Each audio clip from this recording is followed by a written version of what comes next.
कैदी एक ऐसी कथा है जो आपके हृदय को छू जाएगी। रचयिता है आचार्य चतुरसेन शास्त्री।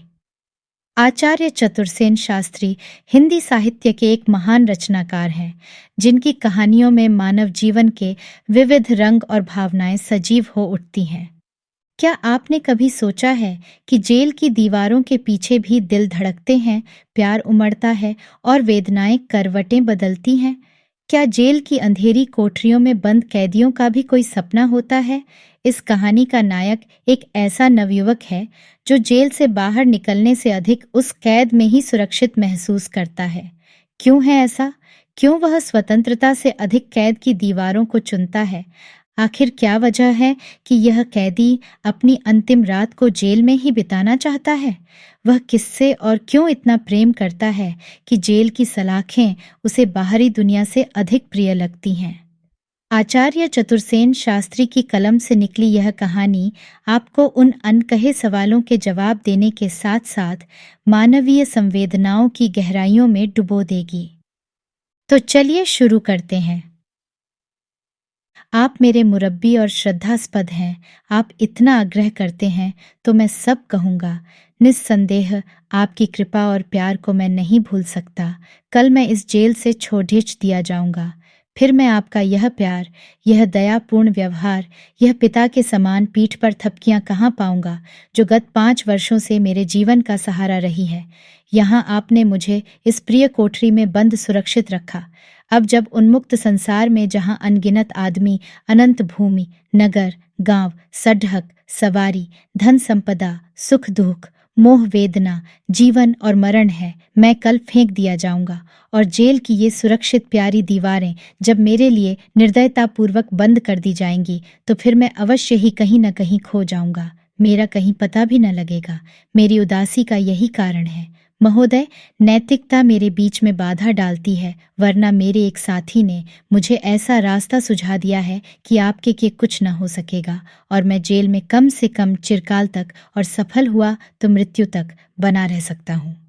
नवयुवक कैदी ने उद्वेगपूर्ण स्वर में और आकुल आंखों से वृद्ध जेलर की ओर ताकते हुए उसके चरणों में घुटनों के बल बैठकर हाँफते हाँफते ये शब्द कहे। वृद्ध जेलर के मुख पर कोई विकार नहीं आया। उसने धीर गंभीर स्वर से कहा, तुम्हारे साथी ने कौन सा रास्ता सुझा दिया है? क्या तुम वह मुझे बता सकते हो? वह करुण किंतु मर्मभेदिनी दृष्टि से युवक को ताकता रहा। युवक ने और भी अधिक विषाद भरे स्वर में कहा, आपसे मैं कैसे छिपा सकता हूँ? मेरे साथी ने कहा है कि मैं कोई ऐसा अपराध कर डालूं जिससे मुझे फिर जेल में रहना पड़े, जैसे मैं किसी को पीटकर घायल कर दूं या दीवार काटकर भागने की चेष्टा करूं या। वृद्ध ने हाथ के संकेत से उसे बीच में ही रोककर कहा, परंतु तुम क्या यह सब कर सकते हो? नहीं नहीं महोदय, मैं नहीं कर सकता। मैं कैसे किसी को पीट सकता हूँ? और दीवारों में सेंध। वह दोनों हाथों से मुंह ढांप कर रोने लगा। बूढ़ा जेलर चुपचाप उसकी पीठ पर हाथ फेरता रहा। फिर वह वहीं चटाई पर उसके सामने बैठ गया। उसका मुंह ऊपर को उठाया, उसके आंसू पोंछे। चांदनी चटक रही थी और कोई पक्षी कभी कोई एक अस्फुट शब्द बोल देता था। जेल की सब बैरकें बंद थीं, सर्वत्र सन्नाटा था। बीच में कभी कभी वार्डर की तालियों का झब्बा झंझना उठता था और कभी पहरेदार के पैरों की आहट सन्नाटा भंग कर देती थी। बूढ़े जेलर ने कहा, कैसी सुंदर उज्जवल चांदनी है और कैसी सुहावनी रात है। जेल की इन काली दीवारों के बाहर इसका सौंदर्य और भी बढ़ा चढ़ा है। मसलन मेरे बंगले के बरांडे से, जहाँ रजनीगंधा का वह पेड़ाच है, चांदनी कैसी प्यारी लगती है। बूढ़ा एकाएक चुप होकर कुछ सोचने लगा और युवक जैसे बूढ़े के जादू भरे शब्दों से विभोर होकर उन्मत्त हो गया। उसने जरा उठकर जेलर को कसकर पकड़ लिया। उसने जेलर का बंगला देखा था। वहां वह अरसे से माली का काम करने जाता रहा है। वहां के सौंदर्य का मूल्य वह जानता है। वहां मृदुला भी तो है, बूढ़े जेलर की मातृहीना लड्ढचकी, जिसने जेल के इस कैदी को अपनी मृदुमंद मुस्कान, अपना कोमल स्पर्श, अपनी स्नेहमयी चितवन और न जाने क्या क्या दिया है। पिछले 3 वर्षों में ऐसी ही चांदनी रातों में वह उस कोमलांगी किशोरी के पैरों के पास बंगले की सीढ़ियों पर बैठकर कितनी बार उसके कुर्सी पर बैठने के अनुरोध को अस्वीकार कर चुका है, उसे रुला तक चुका है। भला वह कैदी, खूनी डाकू कैदी, जेलर की कन्या के साथ कुर्सी पर बैठ सकता है? नहीं नहीं, वह ऐसा कर ही नहीं सकता। और अब, जबकि उसकी जेल में यह अंतिम रात है, कल वह यहाँ से चला जाएगा। कहाँ? इसका कोई ठिकाना नहीं। दुनिया में कहीं उसके लिए कुछ नहीं है। वह जाएगा कहाँ? कहीं रहेगा कैसे? इसी से तो जेल से जाते हुए उसका हृदय फटता है। वह जेल से बाहर जाना नहीं चाहता, किसी भी तरह नहीं। परंतु बूढ़े जेलर ने जेल के बाहर के उसी सौंदर्य का उसे इस समय स्मरण दिला दिया जिसे वह याद रखना नहीं चाहता। अरे, रजनीगंधा के वृक्ष के पास ही तो बरांडे में वह कुर्सी पड्ढी है जिस पर मृदुला अपने कोमल नवीन अंग को बिखेर कर उस अभागे कैदी पर प्यार और हास्य की वर्षा करती है। जैसे मृदुला ने उसे अकस्मात ही अपने सुरभित आलिंगन में भर लिया हो, जैसे वह फूलों के ढेर में सो गया हो, उसे ऐसा मालूम हुआ। उसने चेतनाहीन बच्चे की भांति चीख कर कहा, पापा। और दूसरे ही क्षण वह उसके पैरों में लुढ़क गया। बूढ़े ने उसकी पीठ थपथपाई, फिर कहा, अब सुनाओ, मुझे सब सुना दो, कुछ भी मत छिपाओ। युवक ने हिचकियां लेते हुए कहा, कुछ भी नहीं छिपाऊंगा पापा, मैं सब कुछ कहता हूं।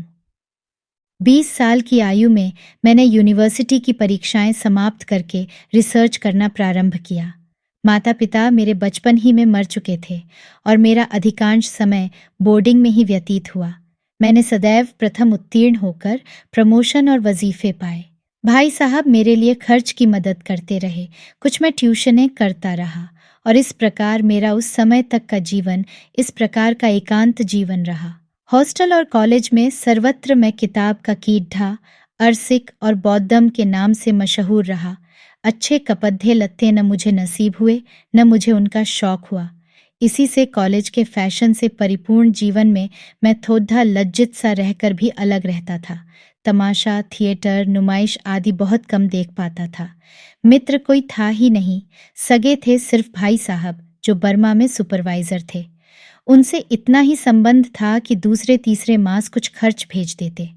कभी कभी खत लिखकर राजी खुशी पूछ लेते थे। मेरा हृदय 20 साल की आयु तक जडवत निश्चेष्ट बंधा रहा। जीवन का कोई सरल पहलू मैं जान ही न पाया। इन्हीं दिनों दुर्भाग्य मुझे अपने मार्ग पर ले गया। नवयुवक यहाँ रुका, पर फिर वह बोला, गर्मी का आरंभ था। दिन गर्म और रातें ठंडी होती थीं। परीक्षाएं समाप्त हो गई थीं। लड़के छुट्टियों में घर चले गए थे। यूनिवर्सिटी के आसपास सुनसान हो गया था। उस दिन न जाने क्या उमंग आई। उसी दिन ट्यूशन की तनख्वाह मिली थी। मैं टहलता हुआ शहर की ओर चल दिया। एक खाली तांगा जा रहा था, उसे रोका और बैठ गया। मन में आया कोई फिल्म देखूं, और मैं नॉवेल्टी सिनेमा आ गया। फिल्म कोई अच्छी ही थी, पर मैं वहां फिल्म देखने थोड़े ही आया था। मुझे तो होनी खींच लाई थी। मैं टिकट लेकर हाल में घूम रहा था। खेल शुरू होने में देर थी। मैंने देखा 2 औरतें एक तांगे से उतरकर अंदर आई हैं। एक स्त्री अधेद्य और मोटी थी। उसका रंग खूब गोरा, आंखें बड्डी बड्डी, नाक मोटी और माथे पर चांदी के समान उज्ज्वल बाल थे। उसके साथ वाली कोई 15-16 साल की किशोरी थी। उसकी नाक में नथ पड्डी थी, कानों में हीरे के बुंदे झूल रहे थे, होठों पर स्वाभाविक लाली थी, गालों का रंग पक्के अंगूर की भांति था, आंखों में चंद्रमा की उज्ज्वलता कूट कूट कर भरी थी। वह यौवन की लहरों पर तैर रही थी। उसके अंगों की सुषमा, उसके सौंदर्य का बखान, उसकी शोभा का वर्णन मैं न तब कर सकता था, न अब कर सकता हूँ। उसको देखकर मुझे ऐसा मालूम हुआ कि जैसे मुझे ज्वर चरट रहा है और मैं बीमार हो गया हूँ। मेरा सिर घूमने लगा और मैं वहीं एक सोडा वाटर वाले की दुकान पर बैठ गया। खेल में कहाँ क्या हो रहा था, मुझे कुछ नहीं दिखा। काले सफ़ेद धब्बे चीखते चिल्लाते से नजर आ रहे थे। बीच में शायद सो भी गया। एकाएक मैंने देखा खेल खत्म हो गया है, रोशनी हो गई है और सब लोग जा रहे हैं। मैं भी हड्ड बद्धा कर उठा, बाहर आया, पागल की तरह। इधर उधर दौड़ दौड़ कर देखने लगा। तब देखा पास ही वे दोनों किसी सवारी की प्रतीक्षा में भीड़ से जरा बचकर खद्दी हैं। वहां खूब रोशनी थी। उस रोशनी में उस बाला का रूप यौवन जैसे मछला जा रहा था। मेरा साहस और निकट जाने का नहीं होता था। फिर भी बाला ने मुझे देख लिया। उन मद भरे नयनों से उसने एक विह्वलता बिखेरी। वह तनिक हंसी। उसी हास्य की एक कोर मेरी ओर छोड़ कर वह अपनी संगिनी से कान में कुछ कहने लगी। संगिनी ने मेरी ओर मुद्दा कर देखा। अब मुझे कुछ साहस हुआ। आगे बढ़कर मैंने कहा, क्या मैं आपकी कुछ सेवा कर सकता हूँ? एक बार दोनों ने परस्पर आंख मिलाई। बाला ने एक बार और मुझ पर दृष्टिबाण फेंका। उसकी संगिनी ने कहा, शुक्रिया, अगर तकलीफ न हो तो एक तांगा ठीक कर दीजिए। मेरा साहस बढ़ता ही जा रहा था और मेरे खून की एक एक बूंद उछल रही थी। मैंने बड्डी ही कठिनाई से कहा, भीड़ बहुत है, यदि आप कुछ मिनट ठहरें तो तांगा मिल जाएगा। तब तक अगर हर्ज न हो तो आइए, इस रेस्तरां में ज़रा सुस्ता लीजिए। मैं सोच ही न सका कि ये औरतें जब मेरे साथ रेस्तरां में जाएंगी तो लोग क्या कहेंगे। मैं जैसे अपने किसी कॉलेज के साथी से कह रहा हूँ, वैसे ही उनसे भी कह उठा। उन दोनों ने फिर दृष्टि विनिमय किया। बाला ने फिर मेरे ऊपर एक दृष्टिबाण फेंका। वह मुस्कुराई और उसकी साथिन ने कहा, आइए फिर, यहाँ खड्डे खड्डे तो अच्छा नहीं लगता। और मैं जुनून में भरा उनके साथ हो लिया। काफी देर तक हम वहां खाते पीते रहे। मैं चाहता था कि यह खाना पीना कभी समाप्त न हो, पर समाप्त तो उसको होना ही था। जब हम चलने लगे तो बाला ने वीणा विनिंदित स्वर में कहा, अब यूं आपको नहीं छोड़ा जाएगा, घर चलिए। जैसे चुंबक लोहे से बेबस चिपक जाता है, उसी भांति मैं भी उनके पीछे पीछे चला गया। वह घर न था, एक इंद्र भवन था। वैसा श्रृंगार, वैसा ऐश्वर्य मैंने कभी देखा नहीं था। वह वयस्का संगिनी मुझे उस बाला के पास अकेला छोड़कर न जाने कहाँ चली गई थी, और वह बाला जैसे अपने में समाती ही न थी, फटी पड़ती थी। उसके शरीर से सुगंध का अटूट झरना झर रहा था। वह मुझे हाथ पकड़कर पहले घर में घुमाती फिरी और इसके बाद अपने शयन कक्ष में ले गई। मैंने जब स्त्री को ही नहीं देखा, नहीं समझा था, तो उसके शयन कक्ष को क्या समझ सकता था। मुझे तो अंत में अपने आप को खो ही देना पड़ा। वह सुख, वह आनंद, वह प्रेम, वह तृप्ति मैं बयान नहीं कर सकता, किसी भी तरह नहीं। और जब मैं उषा के पूर्व के अंधकार में यूनिवर्सिटी रोड पर चारों ओर के सन्नाटे को पार करता हुआ हॉस्टल की ओर जा रहा था, तब ऐसा प्रतीत हो रहा था कि जैसे हवा में उड्डीएच रहा हूँ। उसके प्रिय मधुर शब्द हवा में गूंज रहे थे। उसका सुरभित कोमल सुखद आलिंगन जैसे देह से दूर ही नहीं हो रहा था। वह जैसे जाने नहीं देती थी, मत जाओ, मत जाओ, आज छलिया ओ प्यारे। परंतु पापा, मैं क्या कहूँ, वह तो वेश्या थी। उसने यह उसी दिन स्वीकार किया था। पर मैं वेश्या क्या होती है यह जानता ही न था। उस स्त्री को छूकर ही मेरे अंदर यौवन का विकास हो गया था। सारे संसार में मुझे उसी की स्मृति दीख पड़ रहती थी, सिर्फ उसी की, अपनी भी नहीं।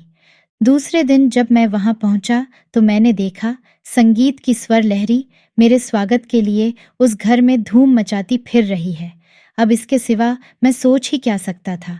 पर आगे बढ़कर देखा तो द्वार बंद था, और जब मैंने द्वार खुलवा कर भीतर प्रवेश किया तो देखा और एक आदमी वहां गद्दी पर बैठा है, उसी गद्दी पर जिस पर कल मैं बैठा था, और मेरी वह बाला उससे सटकर बैठी पूर्ण हाव भाव से गा रही है। मुझे देखते ही वह अप्रतिभ हो गई। उसने फिर जरा घबरा कर कहा, आप थोड़ा वहां, मेरा मतलब यह कि अरे। उसने दासी को बुलाकर कहा कि वह मुझे दूसरे कमरे में ले जाकर बैठा दे। परंतु जो आदमी वहां बैठा था उसने एक हास्य रेखा होठों पर फैलाकर दासी को संकेत से मना किया। मुंह का पान उगालदान में थूक दिया, हाथ की सिगरेट भी उसी में डाल दी, और बड्डे से हीरे की अंगूठी से दमकती हुई उंगली जेब में डाल 100 रुपये का नोट निकाल बाला को देकर कहा, मैं अब जाऊंगा, बाबू को बैठाओ। और वह बिना ही उत्तर की प्रतीक्षा किए सोने की मूठ की गेंडे की खाल की अपनी छड्डी उठाकर चल दिया। बाला क्षण भर द्विविधा में पढ़ी, और फिर वह मेरा मोह छोड़ द्वार तक उस पुरुष के साथ गई। वहां उसने कुछ संकेत किया। अब मैं क्या कहूं?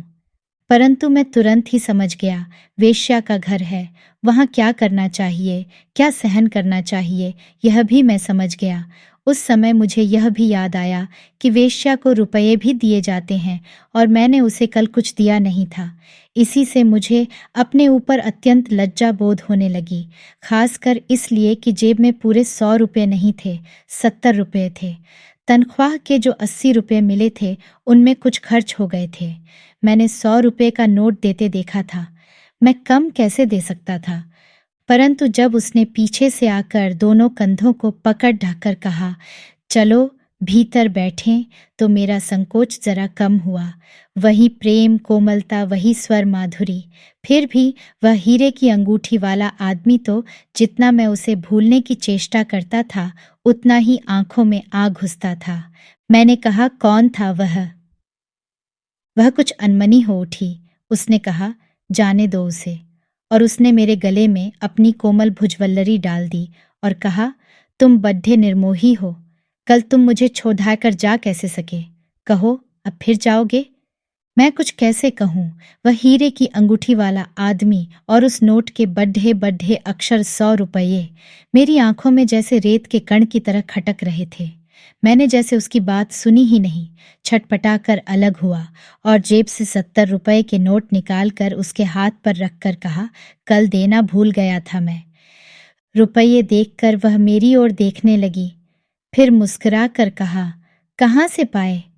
तनख्वाह के हैं। ऐसा? कितनी तनख्वाह पाते हो? 80 रुपये। पर ये तो 70 ही हैं और 10 कहाँ है? कुछ खर्च हो गए, कुछ रुपये जेब में हैं। मैंने जेब में हाथ डाला। उसने हाथ पकड़ डटा कर कहा, उन्हें रहने दो, कब मिली थी तनख्वाह? कल। वह कुछ देर तक चुप रही। मैंने नोट उसकी मुट्ठी में थमा दिए, उसी प्रकार जैसे उस हीरे की अंगूठी वाले आदमी ने।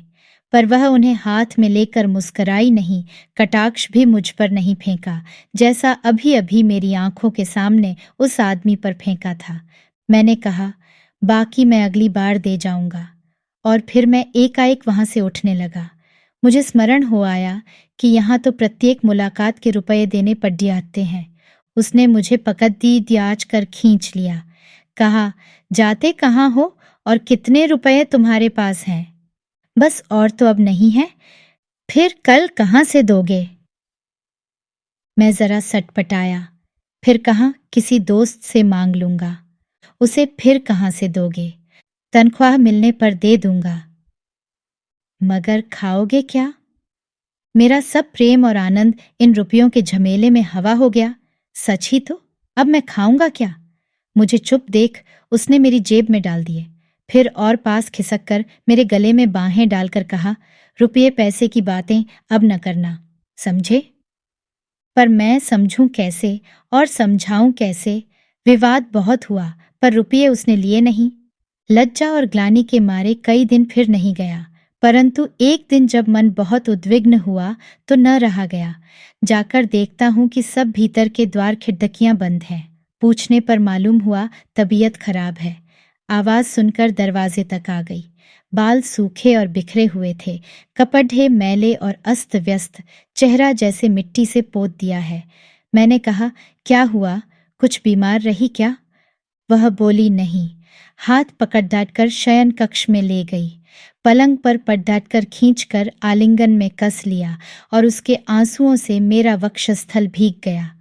उसकी करुण मूर्ति देख हृदय विचलित हो गया।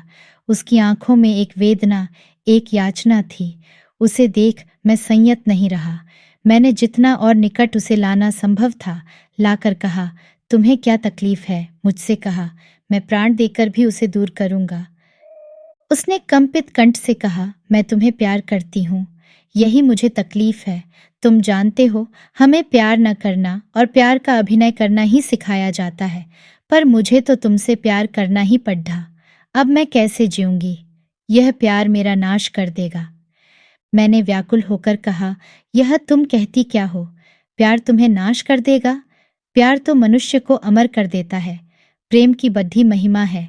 मैं तुमसे कहता हूँ कि जब से प्यार मेरे हृदय में उदय हुआ है, मेरा जीवन पल्लवित हो गया है। आह, कदाचित मैं भी तुम्हारी ही तरह किसी सद्गृहस्थ की कन्या होती तो ऐसा ही समझती। परंतु अब तुम देख ही रहे हो, मैंने गाना बजाना सब बंद कर दिया है, सारी आमदनी बंद है। सोच रही हूँ कि जब तक एक भी जेवर है, बेचकर खाऊंगी, इसके बाद फिर देखा जाएगा। मैंने उत्साह से कहा, इतना क्यों? मैं मानता हूँ कि मेरी तनख्वाह बहुत कम है, पर इतनी कम भी नहीं कि हम लोगों का गुजारा न हो सके। हाँ, यह शान नहीं निभ सकेगी।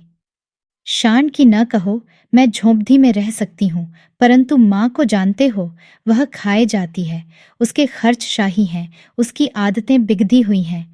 हम लोगों का यह सप्ताह जैसे संघर्ष में बीता है, उसकी बात तुमसे कैसे कहूँ?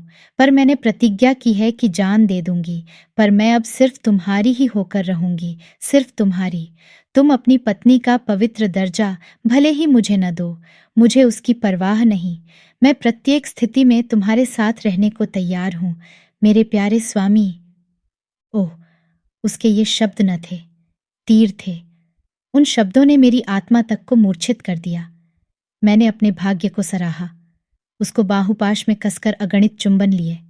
मैंने कहा, चिंता न करो, मेरा तन मन तुम्हारे अर्पण है, मेरा भविष्य उज्जवल है और मैं अपने को तुम्हारे योग्य प्रमाणित करूंगा। मुझे ऐसा मालूम हुआ जैसे हम लोग धीरे धीरे एक हो गए हैं। और जब मैं वहां से लौटा तो जैसे मैं पृथ्वी भर का अधिपति हूँ, विश्व की संपदा का स्वामी हूँ। स्वप्न देखता लौटा। आनंद, प्रेम, आलोक मेरे नेत्रों, मेरे हृदय और मेरी आत्मा में रम रहे थे। दूसरे ही दिन अचानक मैं बीमार पड़ी, डीडीएच गया। मैं कोई एक सप्ताह तक वहां न जा सका। यह भी सोच रहा था, वेतन मिले तो लेकर जाऊं। वहां खर्च की दिक्कत है, यह साफ दिख रहा था। उसके लिए मेरे मन में विकलता उत्पन्न हो गई थी। जाकर देखा तो सन्नाटा था। मन में हर्ष की रेखा उदय हुई, परंतु पूछने पर नौकर ने कहा, प्रदर्शनी देखने गई है। मन कुछ छोटा सा हो गया। बिना कुछ जवाब दिए मैं प्रदर्शनी की ओर चला। बहुत भीड़ थी। रंग बिरंगी पोशाकें पहनकर सुंदरियां तितली की भांति घूमती फिरती थीं। बिजली के प्रकाश में उनका रूप और यौवन जैसे मुखरित हो उठा था, परंतु मुझे यह सब देखने का अवकाश ही न था। मैं अपनी पूजा की, प्रेम की मूर्ति को आंखें फैलाए देख रहा था। मुझे ज्यादा प्रयास नहीं करना पड़ा। देखा, सामने एक बनारसी साड़ी वाले की दुकान पर वह खड़ी है, ढानी साड़ी, और उस पर मैच करता हुआ जंपर और चप्पल उसकी शरीर शोभा का विस्तार कर रही है। वह बिजली के प्रकाश में उससे भी उज्जवल अपना हास्य बिखेर रही है। उसके साथ में वही हीरे की अंगूठी वाला आदमी है। उसने एक कीमती सादी खरीद ली है, जिसका रुपया उसी आदमी ने लापरवाही से फेंक दिया है, और वह उसके कंधे और वक्ष से सटा हुआ धीरे धीरे आगे बढ़ रहा है। मैं कुछ दूर ही ठिठक गया।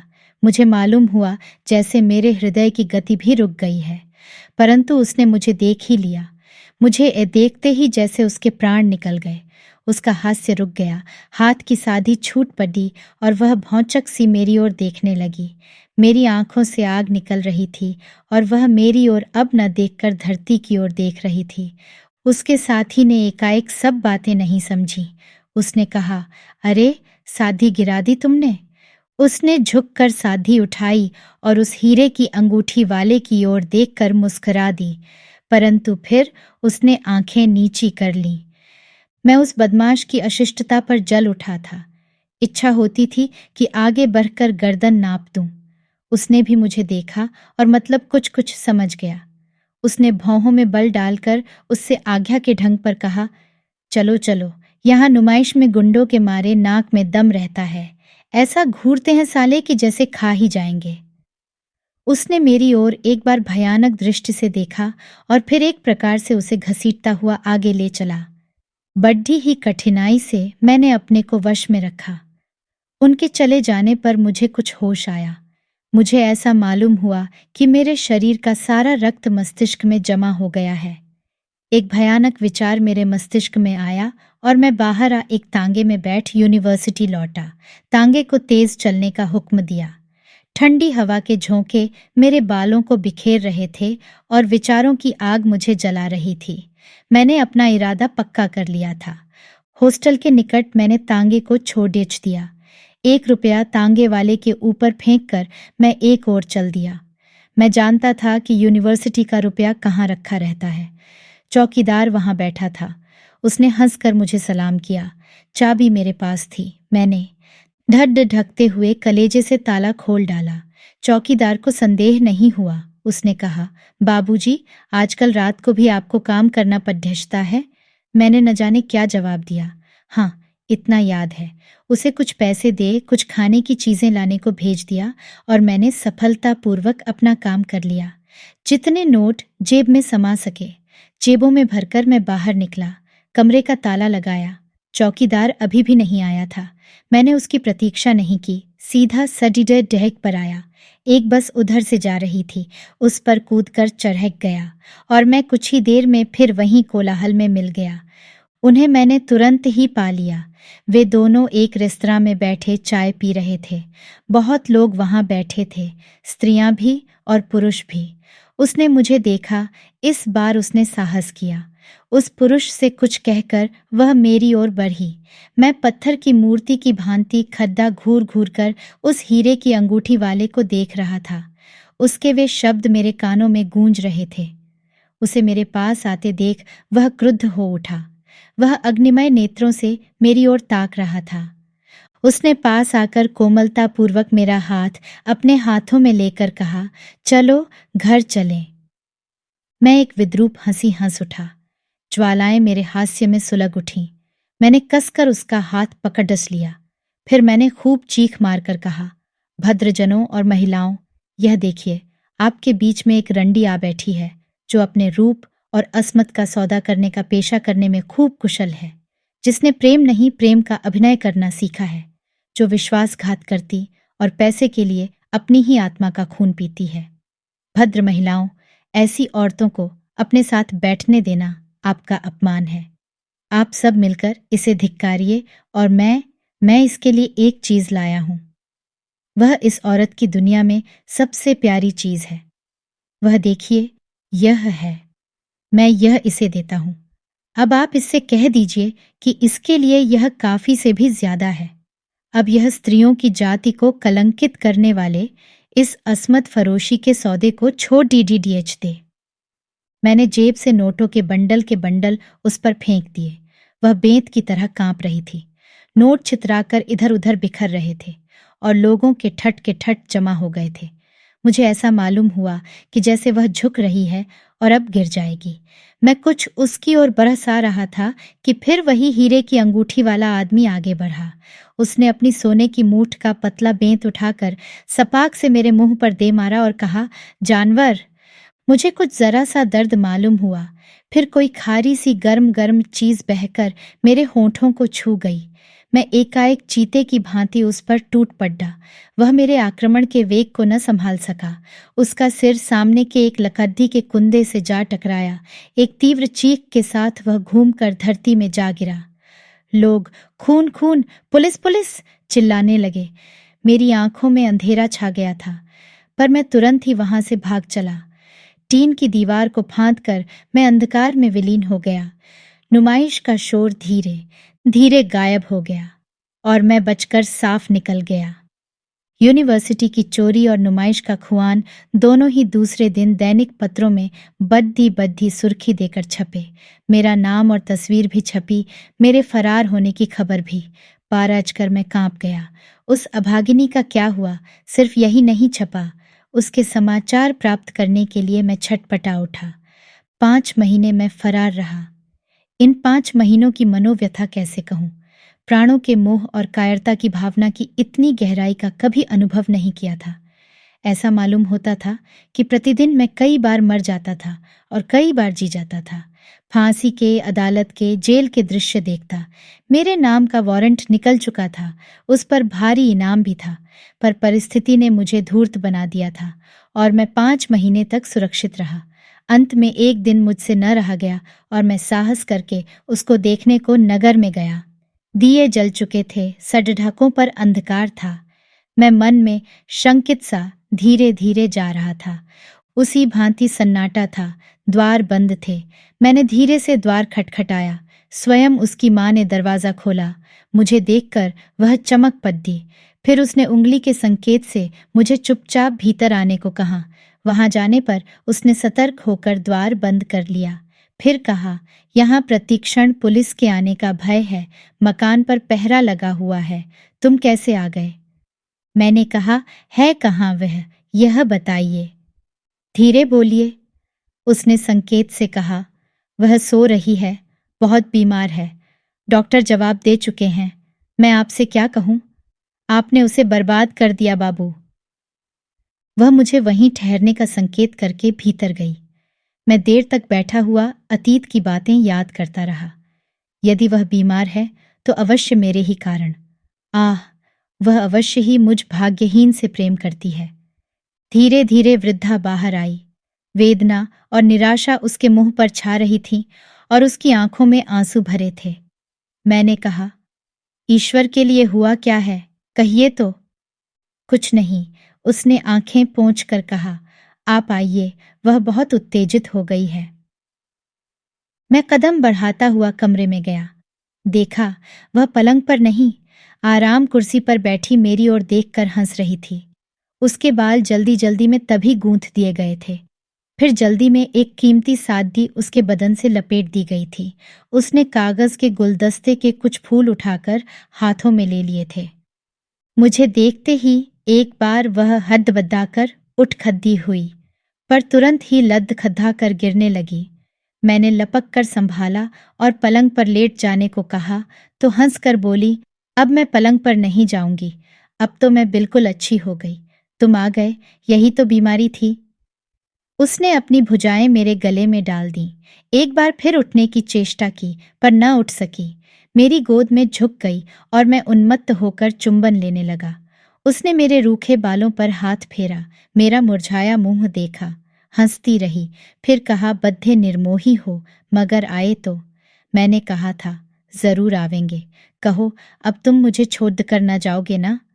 मैंने कहा, कैसे कहूँ, जानती हो, जान पर खेल कर आया हूँ, और तुम्हारे बिना ये दिन कैसे गए हैं। उसने मेरे मुंह पर हाथ रख दिया, बोली नहीं, हंसती ही रही। मैंने एक बार उसे कस कर छाती से लगा लिया। एक कंपी उसके शरीर में पैदा हुई और फिर निस्पंद। पहले मैं कुछ समझा ही नहीं। हास्य की रेखा उसके होठों पर थी। बाहें उसकी शिथिल होकर लटक गईं, आंखें पथरा गईं। ओह पापा, वह मर गई, हंसती हंसती मेरी ही गोद में। युवक इस बार खूब रोया। फिर उसने कहा, अब पापा, कहानी तो खत्म हो गई और आपको अटकाऊंगा नहीं। उसके सब कामों से निबटकर मैं सीधा थाने चला गया और वहां के विधान समाप्त कर इस जेल में, जहां मेरे 7 साल बीत गए, पूरे 7 साल। अब आप कहते हैं मुझे जाना होगा, इन कोठरियों की दीवारों को छोड़ ढाकर। आप ही कहिए, मैं जाऊंगा कहाँ? वह कातर होकर फिर बूढ़े जेलर की ओर देखने लगा। जेलर उठा, खड्डा हुआ। उसने उसकी पीठ पर हाथ फेर कर कहा, चिंता न करो मेरे बच्चे, कल होने दो, अब तुम निश्चिंत होकर सो। बूढ़े जेलर के पीछे पीछे कैदी आकर जेलर के बंगले के बाहर बरांडे में उसी कुर्सी के पास जा खड्डा हुआ। मृदुला उस पर बैठी एक रेशम पर फूल निकाल रही थी। उसे मृदुला के पास पहुंचाकर जेलर भीतर चला गया। मृदुला ने हंसकर कहा, तुम छूट गए। हाँ मृदुला, पर इसका मुझे दुख है। क्यों? कैदी बोला नहीं। उसने एक बार मृदुला की ओर देखा और टप से एक आंसू गिरा दिया। यदि तुम फिर कैद कर लिए जाओ तो मैं अपना अहोभाग्य समझूं। अच्छी बात है, भीतर जाओ। वह उसे बंगले में ले गई। एक कमरा दिखाकर कहा, यहां बैठो, ये कपड़े हैं, वह गुसलखाना। नहा धोकर कपड़े पहन लो। मैं चाय लाती हूँ, पापा को भी बुला लाती हूँ। घबराओ मत, मैं तुम्हारा विश्वास करती हूँ कि भागोगे नहीं, इसी से ताला बंद नहीं करती। वह खिलखिलाकर हंसी, फिर बाहर भाग गई। क्षण भर युवक कुछ सियांचता रहा, फिर वह स्नान घर में घुस गया और 7 वर्ष बाद सभ्य पुरुषों जैसे वस्त्र पहनकर वह जेलर और उसकी कन्या मृदुला के साथ चाय पी रहा था। उसी दिन संध्या को बूढ़े जेलर ने मित्रों को बुलाकर मृदुला का विवाह युवक से कर दिया। ज्यादा धूमधाम नहीं हुई और फिर उसी स्निग्ध चांदनी में मृदुला ने मृदुल भुजवल्लरी उसकी गर्दन में डालकर कहा, कहो कैदी, अब की बार तो उम्र कैद पाई, अब तो छूटने की कोई आशा नहीं है। और युवक ने कुछ उत्तर न देकर मृदुला को अंकपाश में झकझोर लिया।